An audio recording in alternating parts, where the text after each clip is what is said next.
তার সাথে এমন একটা জিনের দুর্ধর্ষ ঘটনা ঘটে গিয়েছে, আমি গ্যারান্টি দিয়ে বলতে পারি যেটা দেখার পর আপনার চোখ কপালে উঠে যাবে। গ্যারান্টি দিয়ে বলতে পারি যেটা দেখার পর আপনার চোখ কপালে উঠে যাবে। এই গোপন রহস্য সম্পর্কে একদমই জানতে পারতাম না। চলুন এবার আসল ঘটনা সম্পর্কে কথা বলা যাক। এই গভীর রাতে আমরা মসজিদের দুইজন লোককে দেখতে পাচ্ছি।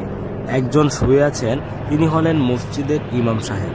অপরজন ব্যক্তি মসজিদে এসেছেন তাহাজ্জুদের নামাজ আদায় করতে। এতক্ষণে তিনি 2 রাকাত তাহাজ্জুদের নামাজ আদায় করে ফেলেছেন।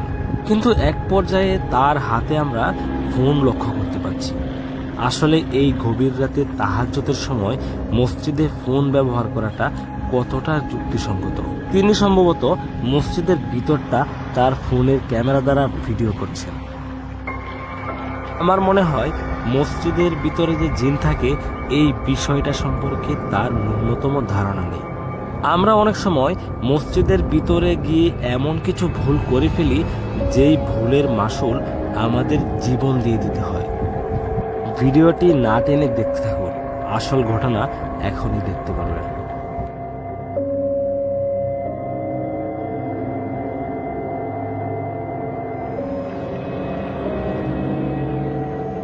এই যে দেখুন, জিনের মার কিন্তু অলরেডি শুরু হয়ে গিয়েছে। তার গালে কোনো একটা অদৃশ্য শক্তি সজোরে আঘাত করেছে, কিন্তু সে এই বিষয়টা বুঝতে পারছে না তার সাথে এটা কি হচ্ছে। আবারও কিন্তু তার গালে একটা চর মারা হয়েছে। ভিডিওটি দেখতে থাকুন, সামনে আরো ভয়ানক কিছু অপেক্ষা করছে। জিনের মায়ের খাওয়ার পর সে কিন্তু একদমই বোকা মনে গিয়েছে। আসলে তার চোখের সামনে কিছু নাই, অথচ তার গালে কোনো একটা কিছু আঘাত করছে। সে এটা বোঝার জন্য সামনের দিকে অল্প অল্প আঘাতে শুরু করল।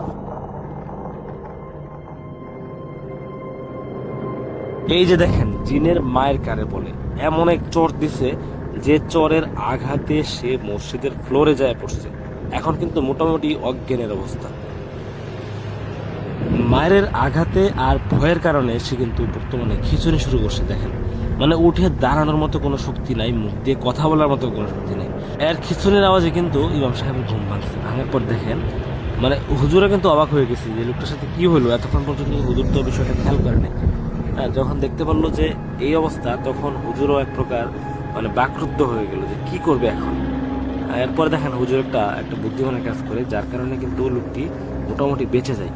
তিনি কিন্তু আজান দেওয়ার জন্য চলে গেছেন সরাসরি। দেখেন আসলে এলেম কতটা গুরুত্বপূর্ণ। আমরা সাধারণ মানুষ মসজিদে গিয়ে যদি জিনের খবরে পড়ি, তাহলে আমাদের যে কি অবস্থা হবে আমরা আসলে বলতে পারি না। উনি কিন্তু বুদ্ধি করে আসলে এলেম থাকার কারণে কিন্তু তিনি আজান দেওয়া শুরু করছেন। আজানের কারণে কিন্তু লোকটি দেখেন স্বাভাবিক হয়ে গেছে। হুজুর আজান শেষ করে লোকটির কাছে যখন আসলেন, দেখলেন যে এক প্রকার অজ্ঞান হয়ে গেছে। হুজুর কিন্তু তাকে জাগানোর চেষ্টা করতেছে। এখন হুজুরের এখানে কি করণীয় আছে? আসলে এত গভীর রাতে হুজুর কি করতে পারে? এরপর যখন দেখলেন যে তার ফোনটা সামনে পড়ে আছে, সেই ফোনটা কিন্তু হাতে নিলেন। অতঃপর দেখলেন যে কোনো একজন লোকে মনে হয় কল করছিল। তো হুজুর আবার তাকে বিষয়টা খুলে বলতেছে, আসার জন্য বলতেছে। তো এই হচ্ছে অবস্থা। তো এই ভিডিওটির মাধ্যমে আমাদের একটা বিষয় শেখার আছে যে আমরা মসজিদে গিয়ে কখনোই এই ধরনের ভুল কাজগুলো করবো না।